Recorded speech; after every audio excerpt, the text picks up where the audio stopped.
प्रारंभिक दृश्य में एक व्यक्ति है जिसका नाम माइलो स्टैनफील्ड है, जो ऑटिज्म स्पेक्ट्रम डिसऑर्डर या ASD से पीड़ित है। उसे न्यू जर्सी की एक सड़क पर खड़ा दिखाया गया है, जो पास की एक फूलों की दुकान में एक महिला पर नजर रखे हुए है। इसी बीच वह अपने आसपास हो रही घटनाओं के समय से संबंधित कुछ जटिल गणनाएं भी करता हुआ नजर आता है।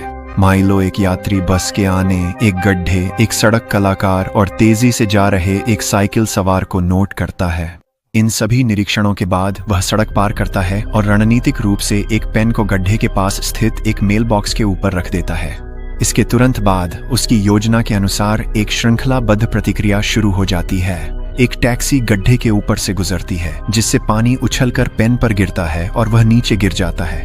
यह दृश्य सड़क कलाकार का ध्यान आकर्षित करता है, जो आगे बढ़कर पेन उठाने जाता है। ठीक उसी समय तेज रफ्तार साइकिल सवार कलाकार से टकरा जाता है, जिससे वह मेल बॉक्स से टकराता है और पास के फल के ठेले पर गिर जाता है। सड़क पर अफरा तफरी मच जाती है, जिससे हर किसी का ध्यान भटक जाता है, जिसमें बस ड्राइवर भी शामिल है। इस कारण वह ट्रैफिक लाइट के लाल होने पर ध्यान नहीं देता और सड़क पार कर रही उसी महिला को टक्कर मार देता है, जिससे उसकी मौके पर ही मौत हो जाती है। और लोग कहते हैं कि गणित खतरनाक नहीं है। मिलो फिर यह सुनिश्चित करने के बाद कि उसकी योजना सफल रही, वहां से चला जाता है। इसके बाद दृश्य FBI की स्पेशल एजेंट ओलिविया डनहम पर कट जाता है। वह होमलैंड सिक्योरिटी के फ्रिंज डिवीजन में काम करती हैं, जो अलौकिक घटनाओं में विशेषज्ञता रखता है।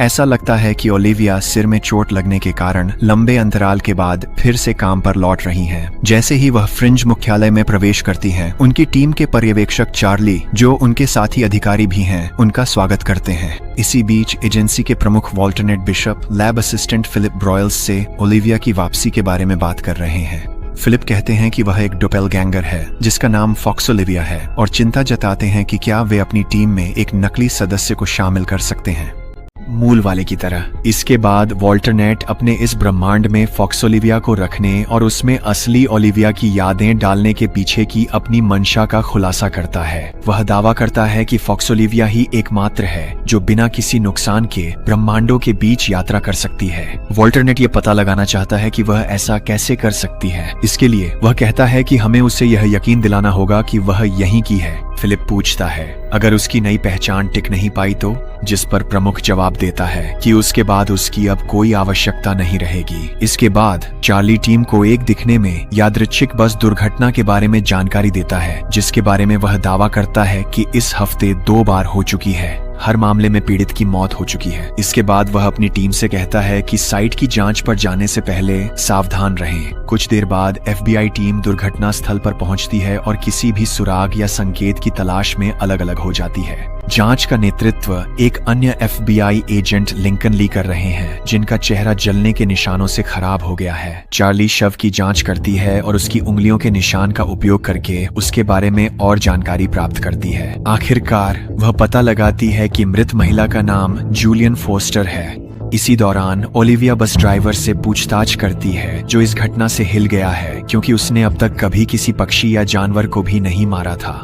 साथ ही एजेंट ली पर्यावरणीय कारकों के कोई संकेत जांचते हैं, लेकिन उन्हें कुछ भी नहीं मिलता। हालांकि उन्हें घटनास्थल पर वही बॉल पॉइंट पेन मिलता है। गवाहों से पूछताछ करने के बाद ओलिविया एजेंट ली के पास जाती है और उसे बताती है कि स्थानीय कलाकार पेन उठाने के लिए झुका था। इसी दौरान वह साइकिल सवार से टकरा गया और फल की दुकान में गिर गया। यह सुनकर एजेंट ली अनुमान लगाते हैं कि पेन ही वह मुख्य तत्व है जिसने घटनाओं की एक श्रृंखला बनाई, जो अंततः पीड़िता की मौत का कारण बनी।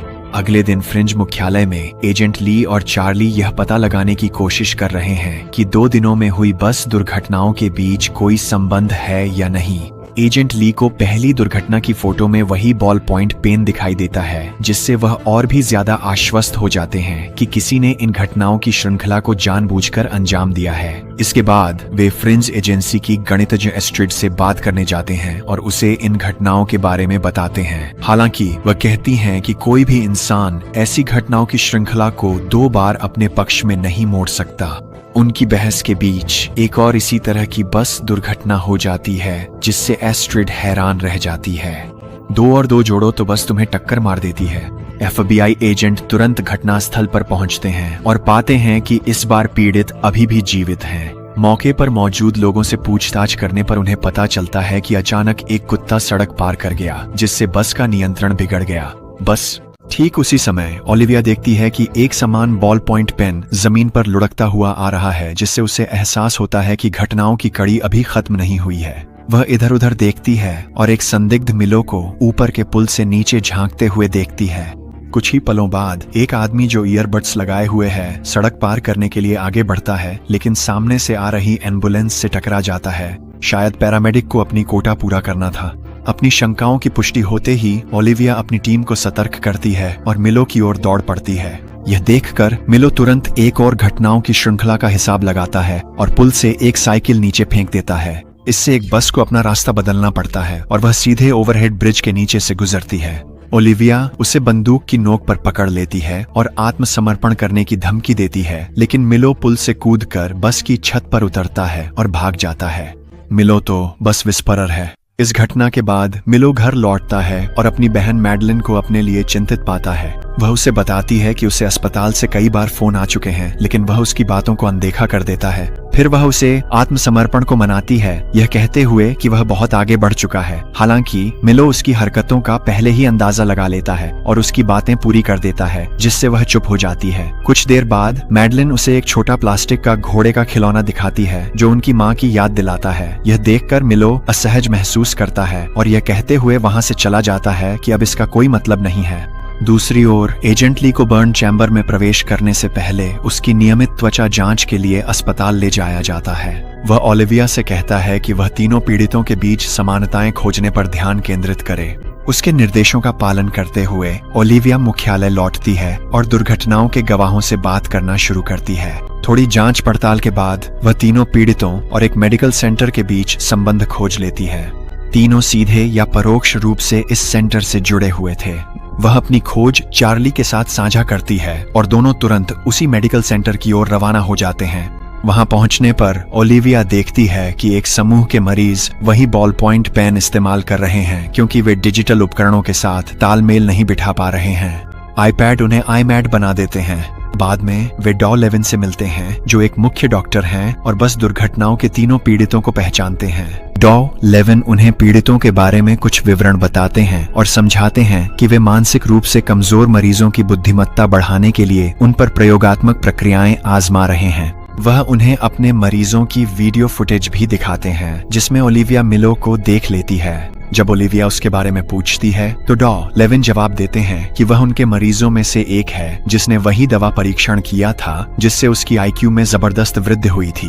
वे आगे बताते हैं कि मिलो को अस्पताल से छुट्टी दे दी गई थी, अपनी बहन की निगरानी में था और उसे प्रयोगात्मक प्रक्रिया को उलटने के लिए वापस लौटना था, लेकिन अब वह उनकी कॉल्स का जवाब नहीं दे रहा है और जो भी उसे नियंत्रित करने की कोशिश कर रहा है उसे मार रहा है। मिलो की बहन के बारे में जानने के बाद FBI एजेंट्स ने उससे मिलने का फैसला किया।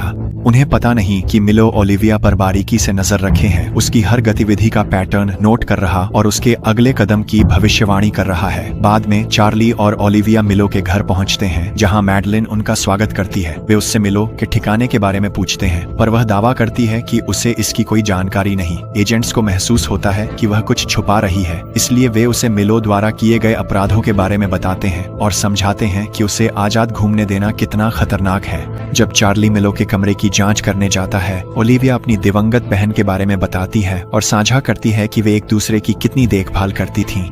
यह ओलिविया की बातों से मैडलिन को सुकून मिलता है कि वह अपने भाई के बारे में और जानकारी साझा करने को तैयार हो जाती है। वह बताती है कि मिलो कई घटनाओं के परिणामों की छोटी जानकारी तक भविष्यवाणी कर सकता है और उसकी एकाग्रता को केवल खिलौने वाले घोड़े को दिखाकर ही तोड़ा जा सकता है। जब भी वह बुलसाई को देखता है तो उसे उत्तेजना होती है। आखिरकार ओलिविया उसे मनाने में सफल हो जाती है कि वह जो भी जानती है बता दे, यह जोर देते हुए कि वे नागरिकों के साथ साथ मिलो की सुरक्षा को लेकर भी चिंतित हैं। इसके बाद मैडलिन उसे एक नोट देती है जिसमें उस होटल का पता लिखा होता है जहां मिलो इस समय ठहरा हुआ है। इसके बाद ओलिविया और चार्ली एस्ट्रिड के साथ मिलकर मिलो को पकड़ने की योजना पर चर्चा करते हैं। हालांकि वे जल्दी ही समझ जाते हैं कि कोई भी योजना बेकार होगी, क्योंकि मिलो उनकी हर चाल को पहले ही भांप सकता है। इसलिए वे बिना किसी बैकअप के सीधे होटल जाने का फैसला करते हैं। मुझे नहीं पता कि इससे कैसे मदद मिलेगी, लेकिन वे लोग बेहतर जानते हैं। इसी बीच मिलो अपने होटल के कमरे में दिखाई देता है। वह खिड़की से नीचे देख रहा है और अगले कुछ मिनटों में होने वाले हालात की कल्पना कर रहा है। अपनी क्षमता के साथ वह भविष्यवाणी करता है कि ओलिविया और चार्ली जल्द ही पहुंचेंगे और वे उसका पीछा करेंगे। वह यह भी गणना करता है कि वह ओलिविया को एक निर्माण स्थल के चिह्नित क्षेत्र में फंसाकर मार सकता है, जहां हवा बहुत पतली है, और उसे दबाकर सीमेंट की ईंटों का एक ढेर। ठीक वैसे ही जैसे उसने भविष्यवाणी की थी। 2 FBI एजेंट होटल पहुंचते हैं और देखते हैं कि माइलो सड़क पर उनका इंतजार कर रहा है। फिर वह निर्माण स्थल की ओर दौड़ता है और एजेंट उसका पीछा करते हैं। ओलिविया, जो पतली हवा वाले क्षेत्र के चेतावनी संकेतों से अनजान है, रुककर रेस्पिरेटर पहनने के बजाय वहां से तेजी से निकल जाती है। असल में इससे माइलो की गणना गलत हो जाती है। उसने नहीं सोचा था कि वह इतनी बेवकूफी करेगी। इसके अलावा वह सीमेंट की ईंटों के ढेर से भी बच जाती है, जिनके बारे में माइलो ने सोचा था कि वे उसे कुचल देंगी। खलनायक ये देखकर हैरान रह जाता है कि उसकी गणना गलत हो गई है और आखिरकार वह ओलिविया द्वारा पकड़ा जाता है। इस समय ऑक्सीजन की कम मात्रा के कारण ओलिविया लगभग खुद को घुटन का शिकार बना लेती है, लेकिन शुक्र है चार्ली समय रहते वहां पहुंच जाता है और उसे सांस लेने के उपकरण से मदद करता है। इन घटनाओं के बाद चार्ली ओलिविया से पूछता है कि उसने रेस्पिरेटर पहनने के लिए क्यों नहीं रुकी, जिस पर वह जवाब देती है कि उसने चेतावनी संकेत को पहचाना ही नहीं। बाद में ओलिविया मैडलिन को अस्पताल ले जाती है, जहां माइलो को एक सुपर कंप्यूटर के साथ बातचीत करते हुए देखा जाता है। डॉक्टर के अनुसार IQ बढ़ाने वाली दवा माइलो के दिमाग में बहुत लंबे समय से है, जिसके कारण वे उलट प्रक्रिया नहीं कर पा रहे हैं। अब उसका दिमाग इतना उन्नत हो गया है कि केवल मशीनें ही उसकी सोच को समझ सकती हैं। इस खबर से दुखी होकर मैडलिन कमरे के अंदर जाती है और अपने भाई के सामने खिलौना घोड़ा रख देती है।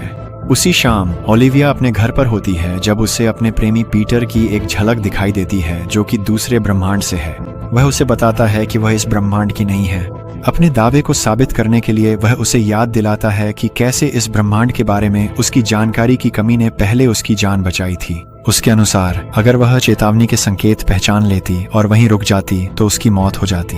पीटर उसे अपनी सारी यादें याद करने की कोशिश करने के लिए प्रोत्साहित करता है और गायब होने से पहले उसे चूमता भी है। ऐसे और वीडियो के लिए सब्सक्राइब करें, चैनल की मदद के लिए नोटिफिकेशन ऑन करें और लाइक जरूर करें। देखने के लिए धन्यवाद।